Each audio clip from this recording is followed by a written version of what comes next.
Assalamualaikum, halo teman-teman, balik lagi ke video yang berkaitan dengan analisis di karakterisasi sifat senyawa anorganik. Kali ini aku akan membahas subtema dari uji mekanik, yakni menjelaskan tentang jenis-jenis uji kimia. Oke, yang pertama, apa sih uji mekanik gitu kan? Pasti teman-teman mungkin ada yang sebagian tidak tahu atau teman-teman baru mendengar apa itu uji mekanik. Uji mekanik itu proses pengujian yang penting buat memahami karakteristik mekanik suatu material. Dalam uji mekanik, banyak parameter yang dipakai seperti kekuatan, kekerasan, ketangguhan, impact-nya, terus keausan gitu ya. Dia pun untuk menentukan performa dan keandalan material. Pemahaman yang mendalam tentang sifat-sifat mekanik suatu material penting buat berbagai industri, termasuk manufaktur, otomotif, kimiawi, dan konstruksi. Nah, dalam presentasi kali ini, aku akan jelasin jenis-jenis uji mekanik yang umumnya dilakukan dan bagaimana sih pengujian tersebut dilakukan. Oke. Yang pertama, kita masuk ke uji yang paling umum. Uji yang paling umum yang paling sering banget dilakukan adalah uji tarik. Ya, di industri, uji tarik itu udah umum banget. Tujuan uji tarik itu untuk mengukur kekuatan tarik suatu material dan sifat-sifat mekanik terkait lainnya. Dalam uji tarik, sampel material ditarik secara perlahan memakai mesin uji tarik yang memiliki berdaya dan perpindahan. Proses pengujian ini melibatkan penerapan gaya tarik gradual pada sampel hingga terjadi deformasi atau pecah. Nah, parameternya yang diukur dalam uji tarik itu meliputi tegangan tarik, tegangan hulu, modulus elastisitas, tegangan material. Dan nanti ketika kita sudah mendapatkan data uji tarik sendiri, kita akan menginterpretasikan agar data tersebut bisa terbaca ke dalam suatu kurva yang dinamakan kurva stress strain atau tegangan-tegangan gitu ya. Nanti kurva tersebut akan menggambarkan visual tentang sifat mekanik material yang diuji seperti apa. Gitu. Oke, kita find out dulu alat uji tariknya ini seperti ini. Umumnya alat uji tarik yang dipakai ini seperti ini. Lalu tadi sempat aku highlight ada yang namanya kurva stress strain ya kan. Jenis-jenis kurva stress strain itu ternyata ada banyak teman-teman. Salah satunya mungkin teman-teman bisa cek di video aku yang sebelumnya.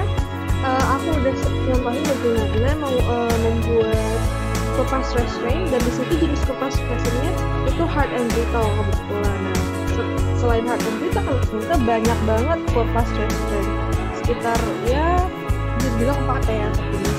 Kalau hard and brittle sendiri kan dia keras ya, berarti material keras dan punya kekakuan yang sangat tinggi gitu.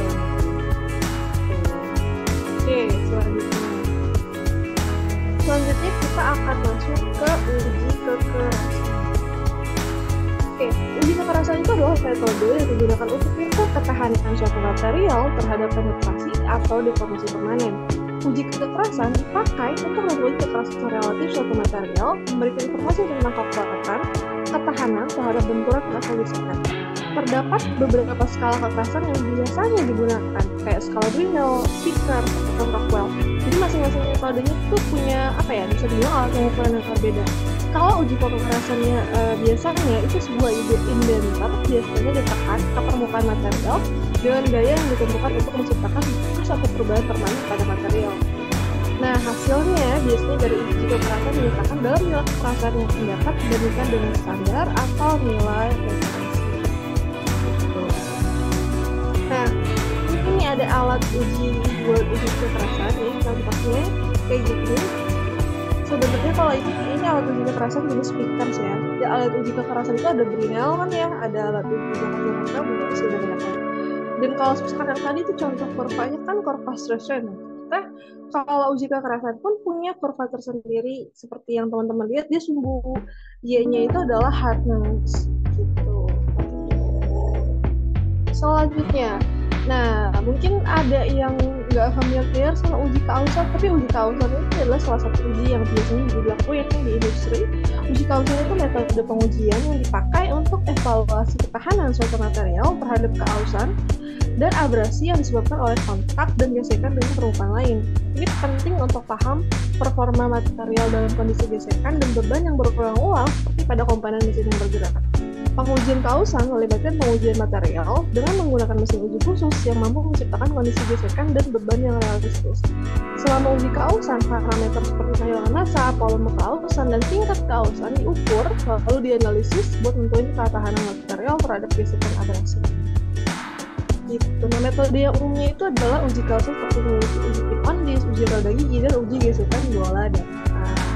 Oke, kita fire out lagi alat ujinya seperti yang teman-teman lihat ya. Dan juga ini contoh kurvanya juga yang berbeda lagi ya dengan dua sebelumnya.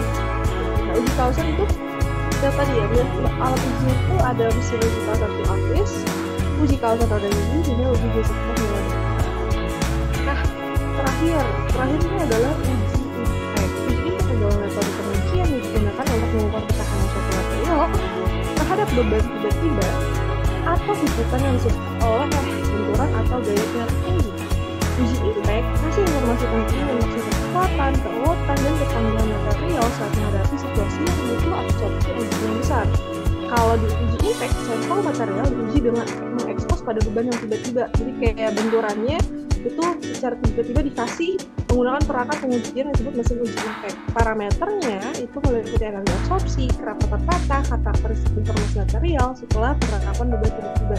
Hasilnya nantinya digunakan untuk memahami kinerja material dalam situasi kecelakaan atau beban ekstrim, serta dalam perkembangan material untuk aplikasi yang merupakan ketangguhan dan daya serap efektif tinggi. Kalau metode umumnya sendiri dalam uji impact itu ada uji jawab penuh, sampel material diujikan dengan benturan tipe palu atau kita point out. Nah, alatnya ini uji jawab ya maksudnya. Terus contoh kurvanya seperti yang teman-teman lihat di atas. Oke, sekian yang dapat aku sampaikan. Kurang lebih mohon maaf. Wassalamualaikum warahmatullahi wabarakatuh.